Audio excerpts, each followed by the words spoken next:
Well, ladies and gentlemen, today we need to look at the truth behind the new Employment Equity Amendment regulations, because these are due to come in rather soon, and the government is trying to downplay them whilst upplaying them. And we really need to discuss what this actually means.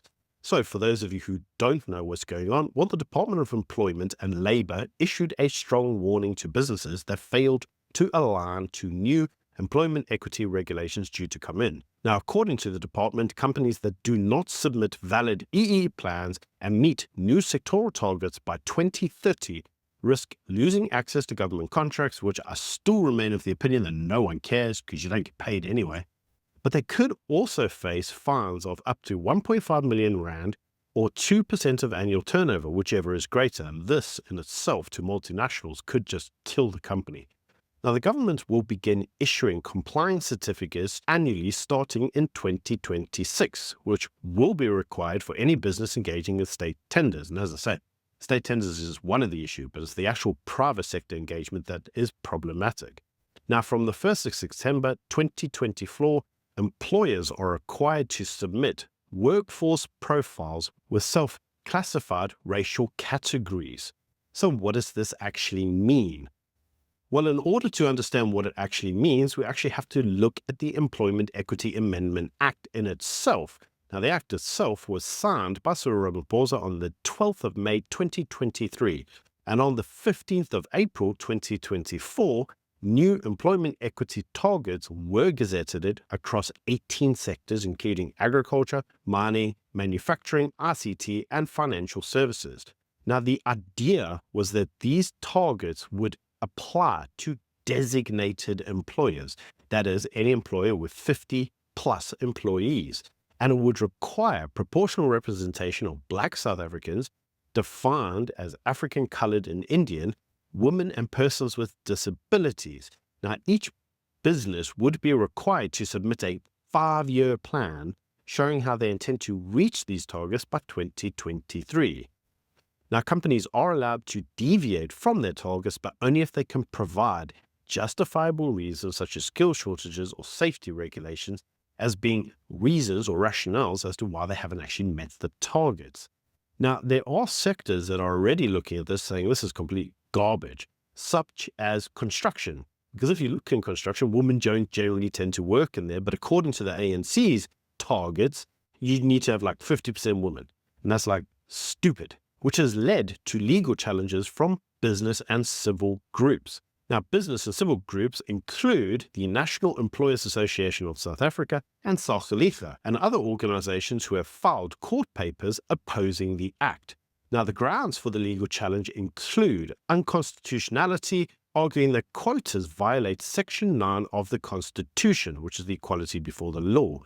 It also highlights procedural flaws, as in lack of proper public consultation before the implementation of the Act. It also argues that there is a degree of overreach and that the targets are seen as rigid quotas, which is actually illegal, and not flexible guidelines, which is the way the ANC tries to redefine it in order to exploit the legal loopholes. Now, the DA, the Democratic Alliance, also plans to escalate the case to the Constitutional Court, framing the legislation as a crude racial classification system. And to that, I think most of us would agree.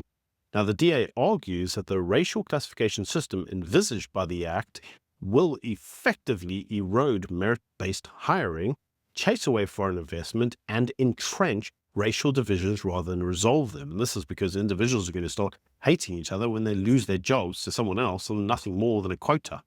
And unfortunately, that's kind of already happening. Now, the Department of Labour has tried to reassure workers that says no one will be fired for meeting these targets. In other words, if a company doesn't actually meet them, they can't just fire individuals in order to, meet them. Apparently, companies won't be forced to demote or terminate white workers. And according to the Department of Labour, the system is flexible and allows for justifiable deviations. For example, if there's no qualified candidate of a particular demographic. Critics have argued that these assurances are effectively hollow given the compliance certificate requirement and the threat of financial penalties. You cannot say that the legislation is, flexible and don't worry, we won't hurt you with it, but you need a compliance certificate and penalties, they're going to bankrupt you. because that sounds very much like, well, a quota with a penalty. In any case, the President Cyril Ramaphosa has defended BEE and this employment equity amendment whatever on the basis that it is good for the South African economy. I don't know how he comes up with this, but apparently it addresses historical structural inequalities. And he criticized anybody who is against them for not wanting to see change in South Africa, and reiterated that all of these measures are designed for inclusion and redress and not exclusion. But the problem is it does exclude. It excludes a lot, and it excludes individuals based on their melanin content and not on their personal merit, and that remains fundamentally the issue. Now, Ramaphosa's comments come amid growing investor concern about racial quota-based legislation, which is harming the competitiveness of South Africa. And we know this to be true because the economy ain't doing that well. Now, many companies are arguing that this new legislation will effectively discourage international investment and trade partnerships. It will reduce their competitiveness by replacing merits with racial formulas and will effectively introduce legal uncertainty and will inevitably lead to increased costs of compliance, as you're going to have to get some consultant in to look at your policies and tell you whether or not you're likely to be sued into oblivion. Now, business groups also warn of the government's constant need to introduce race-based social engineering programs which effectively drive away skilled workers and damage productivity and morale in the business. No one likes to know that they were appointed on the basis of a token.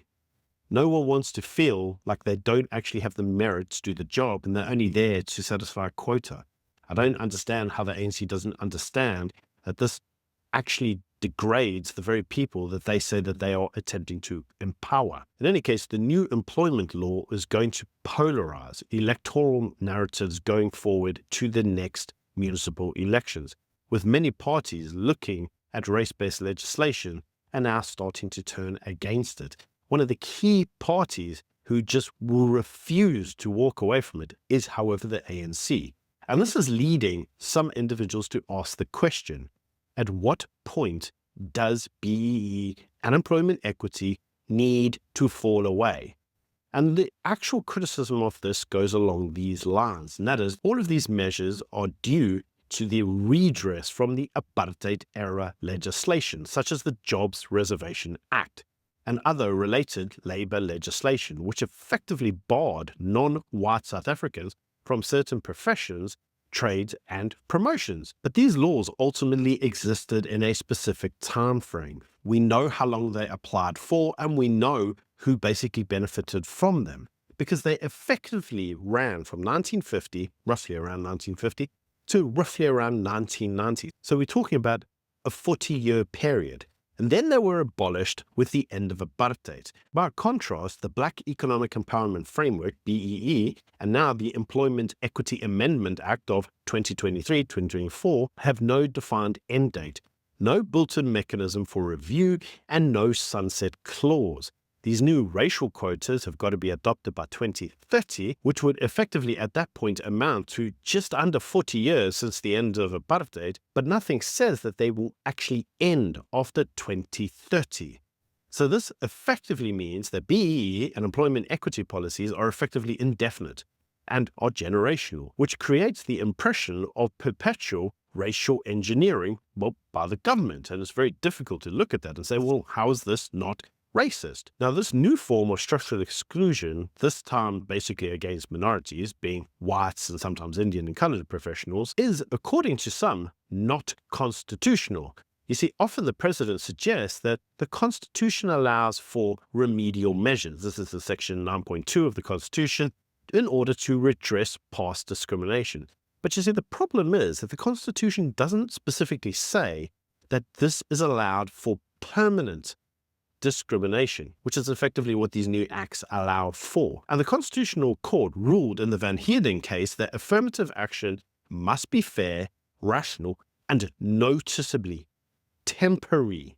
And so this is leading many of us to now ask the question, and that is, the apartheid legislation ran for 40 years. How long is the ANC government going to wed itself to these policies and constantly do forms of exclusion of minorities from the workplace, how long is this going to occur?